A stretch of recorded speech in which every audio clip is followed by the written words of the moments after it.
नमस्कार दोस्तों, मैं हूं डॉक्टर ब्रजेश। ऐसे कौन कौन से रिस्क फैक्टर हैं जिससे आपको स्ट्रोक मतलब के पैरालिसिस होने का खतरा हो सकता है। आज की वीडियो में हम बात करेंगे ऐसे रिस्क फैक्टर्स के बारे में। सबसे पहला रिस्क फैक्टर है हाइपरटेंशन, मतलब कि जिन लोगों का बीपी हाई रहता है या तो फिर जिन लोगों को बीपी है लेकिन अब तक उनको मालूम नहीं है। तो ऐसे किसी भी व्यक्ति को जिसका ब्लड प्रेशर ऊपर का 140 और नीचे से 90, मतलब के 140 और 90 के ऊपर रह रहा है, इन लोगों को स्ट्रोक होने का खतरा बढ़ जाता है। उनको स्पेसिफिकली बीपी की गोली लेनी चाहिए, बीपी को कंट्रोल रखना चाहिए। बीपी की गोली लेने से और कंट्रोल करने से स्ट्रोक का खतरा काफ़ी हद तक हम कम कर सकते हैं। दूसरा है डायबिटीज़। डायबिटीज़ अपने आप में एक वास्कुलर डिजीज़ है और स्ट्रोक भी अपने आप में एक वास्कुलर डिजीज़ ही होता है, जहाँ पे ब्रेन की जो ब्लड वेसल्स होती है वहाँ पे क्लॉट हो जाता है और क्लॉट होने की वजह से वहाँ पे खून पहुँचता नहीं है और ब्रेन टिश्यू डेड हो जाते हैं।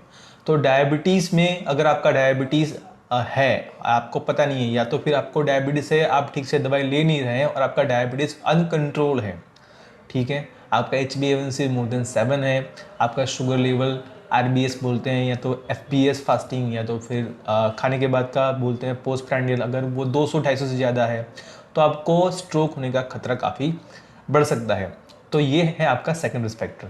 थर्ड रिस्क फैक्टर है आपका कोलेस्ट्रॉल। अगर आपका कोलेस्ट्रॉल बहुत ज़्यादा है, या तो फिर हम दूसरी भाषा में बोलें कि यहाँ पे दो प्रकार के कोलेस्ट्रॉल होते हैं। एक होता है गुड कोलेस्ट्रॉल, दूसरा होता है बैड कोलेस्ट्रॉल।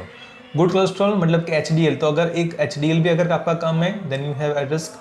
अगर आपका बैड कोलेस्ट्रॉल मतलब कि LDL, VLDL और ट्राइग्लिसराइड, अगर इनमें से कुछ भी अगर आपका ज़्यादा है तो आपको स्ट्रोक होने का खतरा बढ़ जाता है। क्यों? क्योंकि जो ये कोलेस्ट्रॉल होता है वो जो खून की नली होती है वहाँ पे वो डिपॉजिट होता है एक प्लेक के स्वरूप में, और वो प्लेक जब बढ़ जाता है तो कभी उसमें फट जाता है और फट से वहाँ पे थ्रोम्बोसिस या तो एम्बोलिज्म हो सकता है जो आपके ब्लड वेसल्स को ब्लॉक कर सकता है। तो अगर आपका कोलेस्ट्रॉल ज़्यादा है तो आपको उसको कंट्रोल में लेना चाहिए। उसके लिए कुछ दवाइयाँ आती हैं, आप अपने लाइफस्टाइल मॉडिफिकेशन भी कर सकते हैं। स्टेटिन जैसे कि एट्रोस्टेटिन, रोजुवास्टेटिन और अदर स्टेटिन्स, ये सब इसमें काफ़ी अच्छी तरह से हम इसको यूज़ कर सकते हैं। चौथा है कि ओबेसिटी, ठीक है, और उसके साथ साथ जो दूसरी चीज़ है वो है लैक ऑफ फिजिकल एक्टिविटी, मतलब कि जो फिजिकल वर्क बहुत कम करता है और ऑलरेडी ओवरवेट है, या तो फिर ऑबीज है जिसका BMI काफ़ी ज़्यादा है, BMI more than 25, BMI more than 30, ये सब लोग आते हैं इस कैटेगरी के अंदर। तो इन लोगों को स्ट्रोक होने की पॉसिबिलिटी काफ़ी बढ़ जाती है। और वैसे भी आजकल हमारी लाइफस्टाइल में फिजिकल वर्क इतना कुछ ज़्यादा रहा नहीं है, तो जो खून का जो परिभ्रमण होता है वो काफ़ी कम हो जाता है, तो ये भी बहुत ज़रूरी है। तो फिजिकल एक्टिविटी अच्छी बनाए रखिए। मॉडरेटली इंटेंसिफाइड एक्टिविटीज़ आप कर सकते हैं, जॉगिंग कर सकते हैं, चल सकते हैं, स्विमिंग कर सकते हैं। इसका आई थिंक गाइडलाइन के अनुसार आपको 150 मिनट पर वीक इतना आपका है if you are doing a moderately intense activity.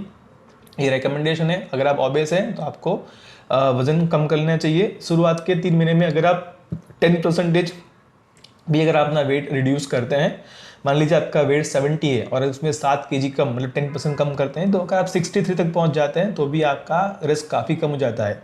और ओबेसिटी कम करने से आपको डायबिटीज़ और ब्लड प्रेशर दोनों में भी कटौती मिलती है, आप उसमें भी अच्छा परफॉर्म कर सकते हैं।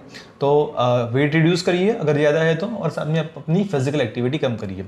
तीसरी बहुत इंपॉर्टेंट चीज़ है कि जिन लोगों को गलत आदत है, ऐसे तो नहीं कहना चाहिए, लेकिन फिर भी जो स्मोकिंग करते हैं, तो स्मोकिंग में ऐसे तत्व होते हैं, ऐसे सब्सटेंसेस होते हैं जो ब्लड वेसल को वाजो कॉन्स्ट्रिक्ट करते हैं, स्ट्रोक का खतरा बढ़ाते हैं।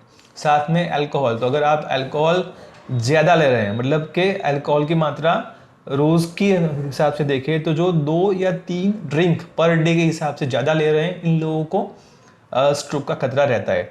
लेडीज़ के लिए अगर वो 2 ड्रिंक्स ज़्यादा ले रहे हैं और जेंट्स के लिए अगर वो 3 ड्रिंक्स ज़्यादा ले रहे हैं रोज़ाना, तो उनको स्ट्रोक का खतरा बढ़ जाता है। तो स्मोकिंग कम कर दीजिए या तो फिर बंद कर दीजिए, अल्कोहल का सेवन कम कर दीजिए या तो फिर सिर्फ ओकेजनली लीजिए, तो ये भी अपने आप में आपको काफ़ी हेल्प कर सकता है। जो लोग IV ड्रग अब्यूज़र हैं, मतलब जैसे कि कुछ ड्रग्स लेते हैं, तो ड्रग्स भी अपने आप में बहुत ही खतरनाक चीज़ है स्ट्रोक के लिए। और कुछ दवाएं जैसे कि कोकीन है या तो वाइट पाउडर्स है जो इनहेलेशन है, they are quite a very potent vasoconstrictor of the blood vessels, और that vasoconstriction can lead to a blockage of the vessels. तो ये सब भी आपको सब कुछ बंद करना पड़ेगा। अब ऐसे कुछ मरीज के बारे में बात करते हैं जिनको स्ट्रोक होने का खतरा काफ़ी ज़्यादा है।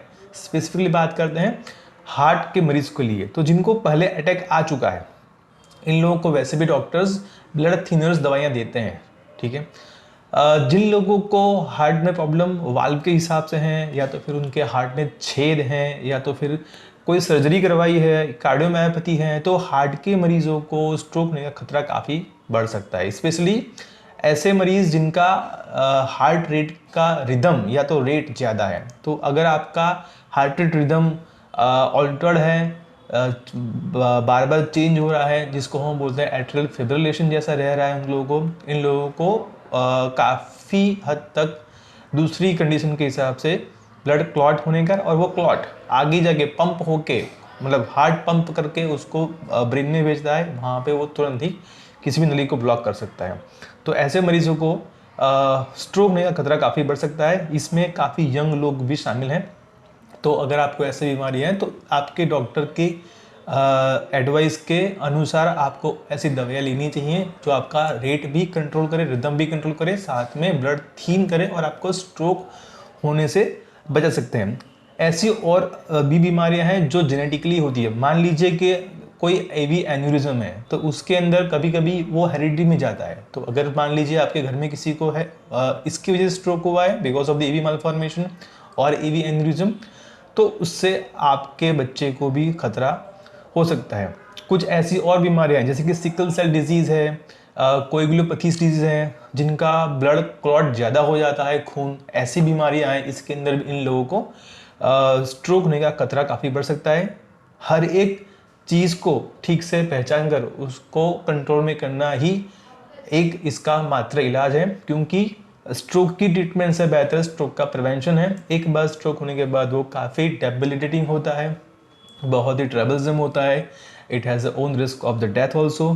तो जब भी ऐसा लगे तो prevention is the best cure, ये मान के चलिए और इन सारे रिस्क फैक्टर्स को कम कर लीजिए ताकि आप स्ट्रोक के खतरे में ना पड़े। Thank you.